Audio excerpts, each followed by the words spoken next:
Perhaps not since the O.J. trial has America been so fixated on a criminal case.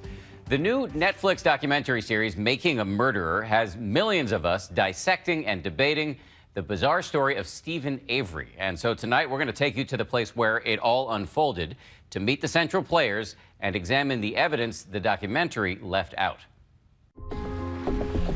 Here in this tiny, frozen-over speck on the map, the scene of a crime that has become a national obsession. Now to a hot trend taking over TV. A Netflix documentary series that has captivated the nation. Making a Murderer explores the strange legal odyssey of Steven Avery, who in 2007 was sentenced to life in prison without parole for the murder of a 25-year-old woman.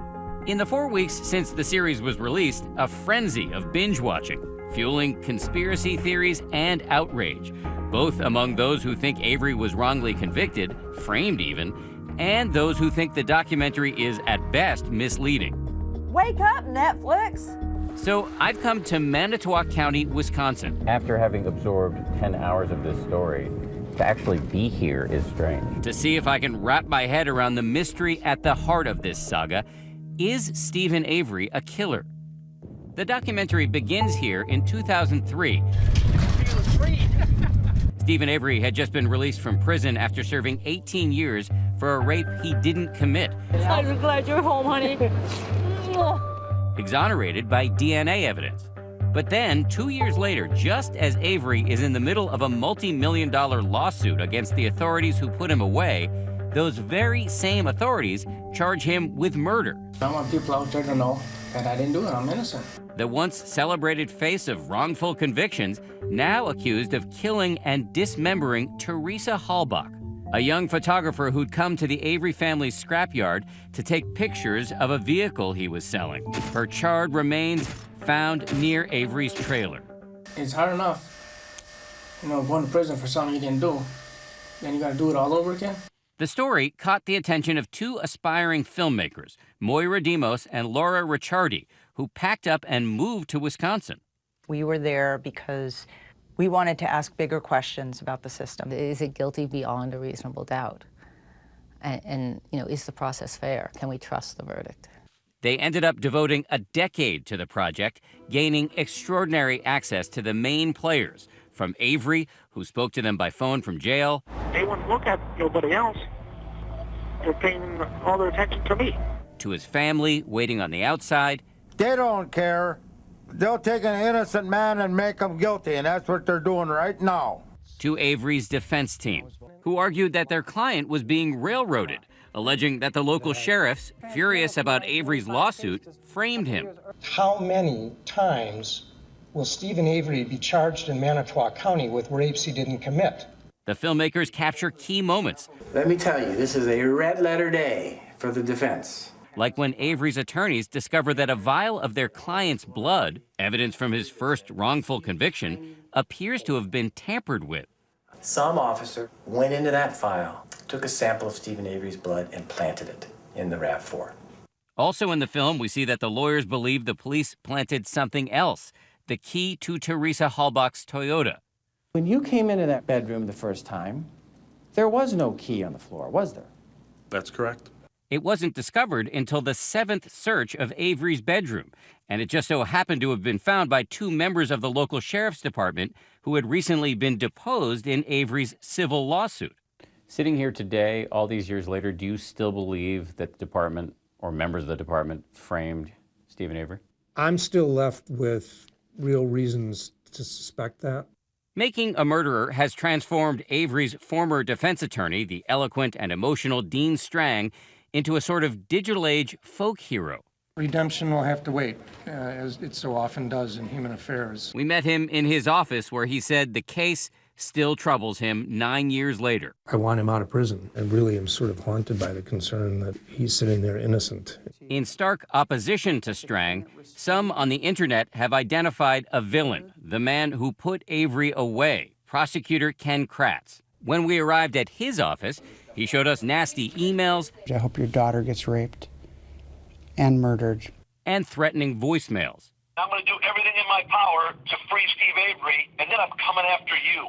Kratz blames the filmmakers. This is not a documentary at all. It's still a defense advocacy piece. Of what they pick and choose causes only one reaction and only one conclusion, that Mr. Avery was innocent. Kratz points out that there was a mountain of evidence against Avery. Halbach's remains and her car, both found on his property, and Avery's DNA found on that key, which Kratz says was only discovered on the 7th search because that's when it fell out of the back of this bookshelf. Kratz also points out that the jury rejected the framing defense.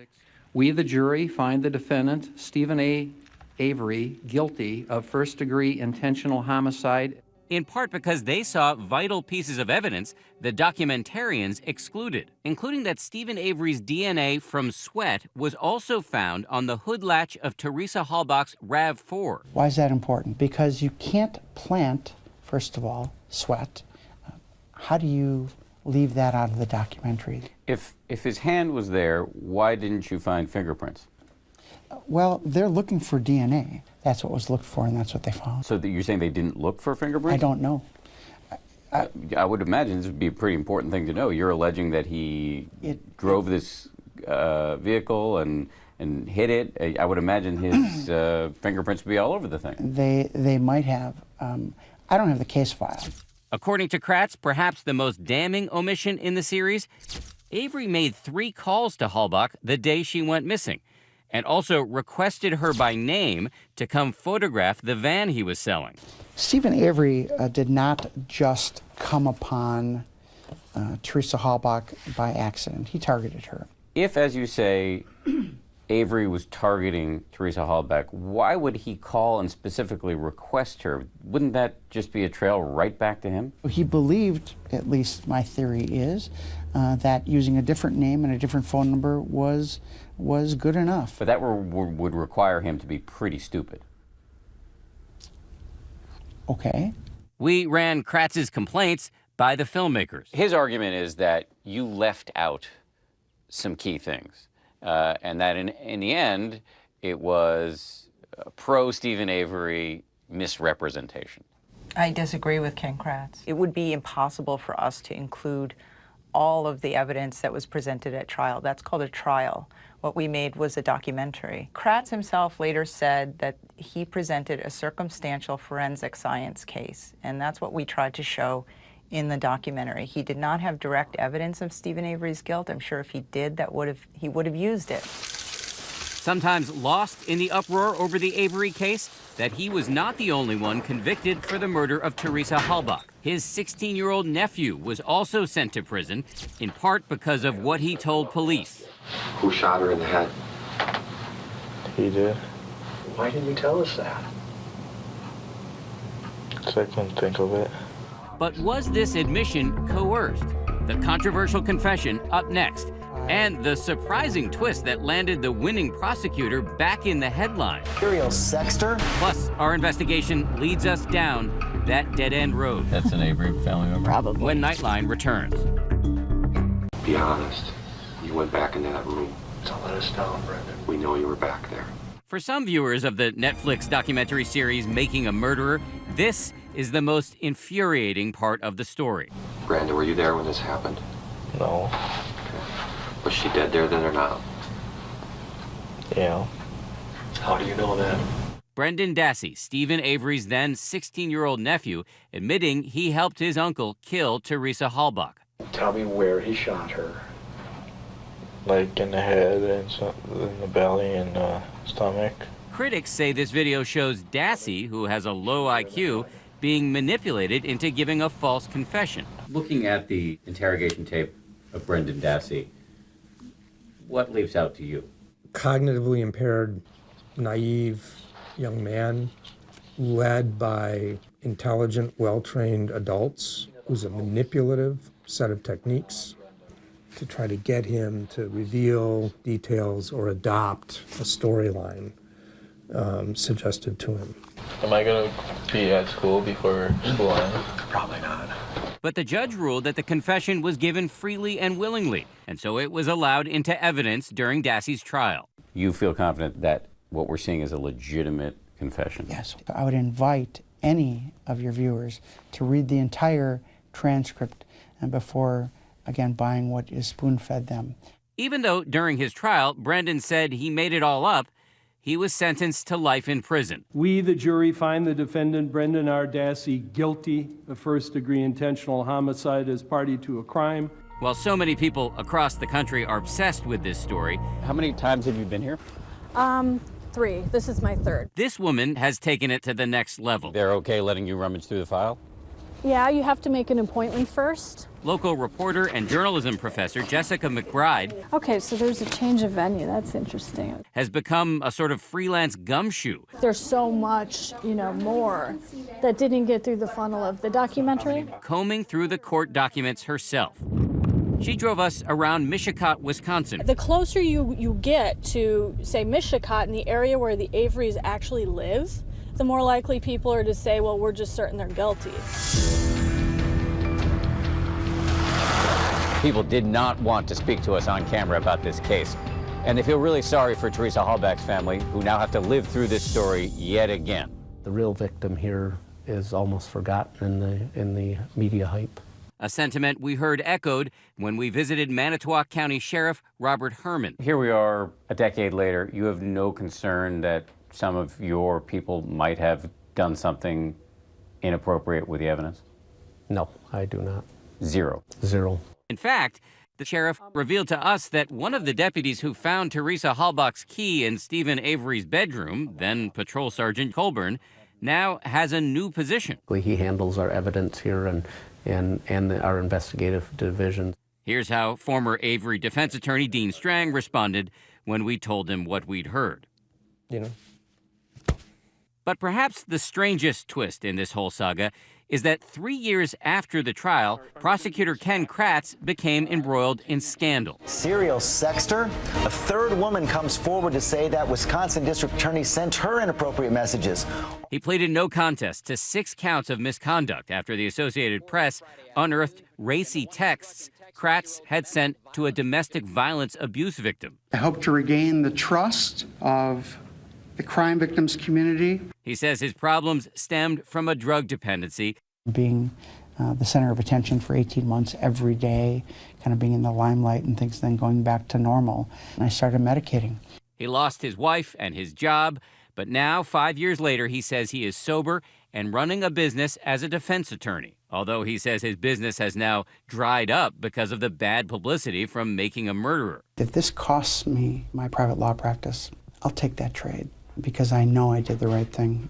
Kratz may be embattled, but prominent voices are beginning to come to his side, including HLN host Nancy Grace. Steven Avery is the killer. The evidence showing his guilt, the overwhelming evidence showing his guilt, is left out of the Netflix documentary. But Steven Avery and Brendan Dassey are fighting back hard. Avery now has a new attorney who has a history of freeing the wrongly convicted. Meanwhile, Dassey is waiting on a decision from a federal judge, which could allow a new trial. It's easy to walk away from the documentary thinking Avery and Dassey may not have done it. I think a good life till all the trouble started. But the more time I spent on the ground here in Wisconsin with people like Jessica McBride, Should we go to the high school where Brendan went to school? the more I realized that whatever conclusion you land on, you really have to get comfortable with some very uncomfortable facts. For example, if he did it, You have to swallow the fact that everything was going right in his life, and yet he, at this moment when he was about to successfully sue law enforcement, was going to do something that would bring the full weight of law enforcement down upon him. I agree with that. So what the documentary did is it focused on the inconvenient facts that are weird for the law enforcement authorities. And I think they're legitimate questions. in the end, I left Wisconsin more confused than when I arrived. Does any part of you suspect that he may in fact be guilty? A big part of me worries that he might be guilty. And an even bigger part of me says, if convicting people on maybes or possiblies was how the system worked, that's great. We could all slap each other in the back and go out for a beer. But that's not how the system's supposed to work. In the end, Avery's former defense attorney and even the makers of Making a Murderer say this case may remain a mystery. And a bitterly contested mystery at that. We should say that we reached out to the Halbach family for comment about making a murderer, and they declined. They did tell our local station, quote, "We are saddened to learn that individuals and corporations continue to create entertainment and to seek profits from our loss."